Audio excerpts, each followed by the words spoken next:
की बात है, सुंदरपुर के जंगल में एक टूनी नाम की चिड़िया रहती थी। उसकी एक जुड़वा बहन भी थी जिसका नाम मुन्नी था। टूनी जहाँ बहुत सुलझी हुई और नेक दिल चिड़िया थी, वहीं दूसरी तरफ उसकी बहन मुन्नी चिड़िया बहुत शरारती और चालाक थी। अगर कोई भी बुरा काम होता तो ये समझ लीजिए कि उसमें टूनी चिड़िया का हाथ जरूर होता, पर डांट बेचारे टूनी को खानी पड़ती। एक दिन की बात है, देख मुन्नी, तू अपनी आदतों से बाज आ जा, वरना अच्छा नहीं होगा। गलती तू करती है और डांट मुझे खानी पड़ती है। तो क्या हुआ, बड़ी बहन को कभी कभी छोटी बहन के बदले भी डांट खा लेनी चाहिए। ये सिर्फ एक बार की बात होती तो चलता, पर अब तेरी वजह से हर रोज मुझे डांट खानी पड़ती है। बस अब बहुत हुआ, मैं तुझे आखिरी बार वार्निंग दे रही हूँ, आगे से ऐसा कोई भी काम मत करना।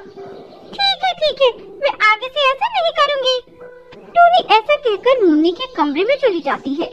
टूनी के जाते ही मुन्नी अपने पुराने अंदाज में आ जाती है और मन ही मन कहती है, मुन्नी इतनी आसानी से बदलने वाली नहीं है।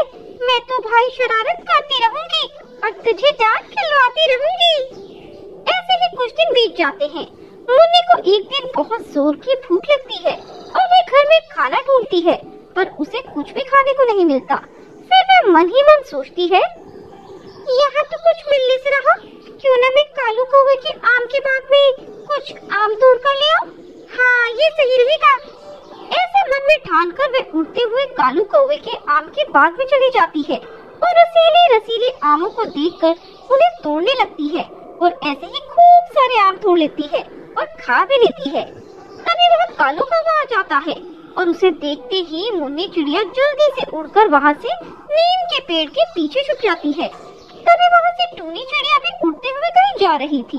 कालू टूनी को वही आम का चोर चिड़िया समझ लेता है और उसे पकड़ लेता है।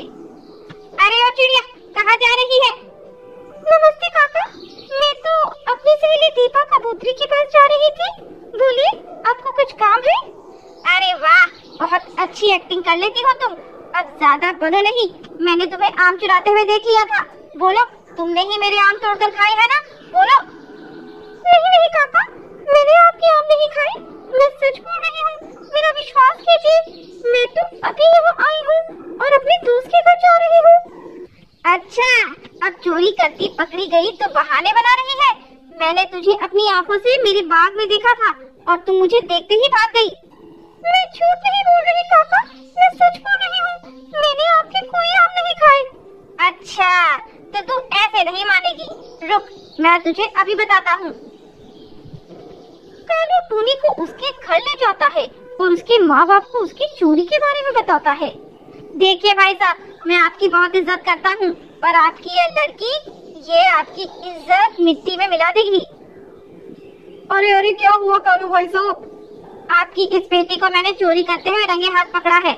यह मेरे बाग से आम तोड़कर खा रही थी और जब मैंने इसे चोरी करते पकड़ा तो यह मुझसे झूठ बोलने लगी। पिताजी, मैंने कोई चोरी नहीं की, काका को कोई गलतफहमी हुई है।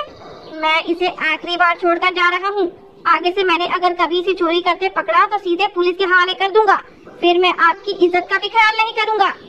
ऐसा बोलकर वह कालू कौवा गुस्से से वहाँ से चला जाता है और उसके जाते ही टूनी अपने पिताजी से कहती है, पिताजी, मेरा विश्वास कीजिए, मैंने कोई चोरी नहीं की। आप तो जानते हैं ना मुझे लगता है ये मुन्नी ने किया है और सुबह वे घर में भी नजर नहीं आ रही है। हाँ बेटा, ये उसी का ही काम होगा, आने दे उसे, देखता हूँ। शाम को मुन्नी घर आती है और उसके आते ही टूनी और उसके पिता उसकी क्लास लगा देते हैं।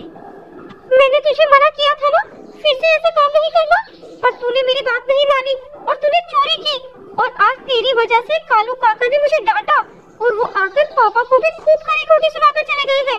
सब तेरी वजह से। मुन्नी सर झुकाए सब सुन रही थी। वह उनकी बातों को एक कान से सुनती और दूसरे कान से निकाल देती।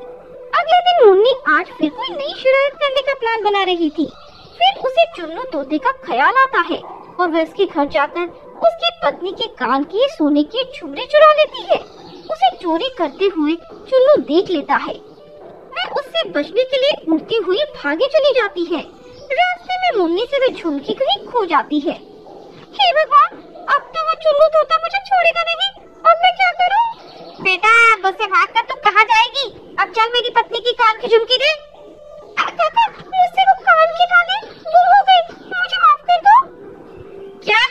तूने वो झुमकी खो दी? मुझे नहीं पता, तू मुझे मेरी झुमकी वापस दे। तभी टूनी उड़ती हुई वहाँ आ जाती है। मुन्नी रोते हुए उसे पूरी कहानी बताती है। मुन्नी, मैं तुझे कितनी बार समझा चुकी हूँ कि ये शरारत मत किया कर। इन सब का तुझे एक दिन खामियाजा भुगतना पड़ेगा। अब मैं तेरी कोई मदद नहीं कर सकती। माफ कर दो, माफ कर दो। मैं आपसे वादा करती हूँ, आगे से कोई शरारत नहीं करूँगी, आपको कभी परेशान नहीं करूँगी। पक्का वादा? हाँ दीदी, पक्का वादा। इसके बाद टूनी उसे वे झुमकी दे देती है। ये रही वे झुमकी, ले दे दे काका को। मैं जब यहाँ आई तो मुझे ये झुमकी पड़ी हुई मिली थी, पर मैंने तुझे ये झुमकी पहले इसलिए नहीं दी क्योंकि मैं तुझे तेरी गलती का एहसास करवाना चाहती थी। इसके बाद मुन्नी सुधर जाती है और कभी फिर से शरारत ना करने का प्रण लेती है।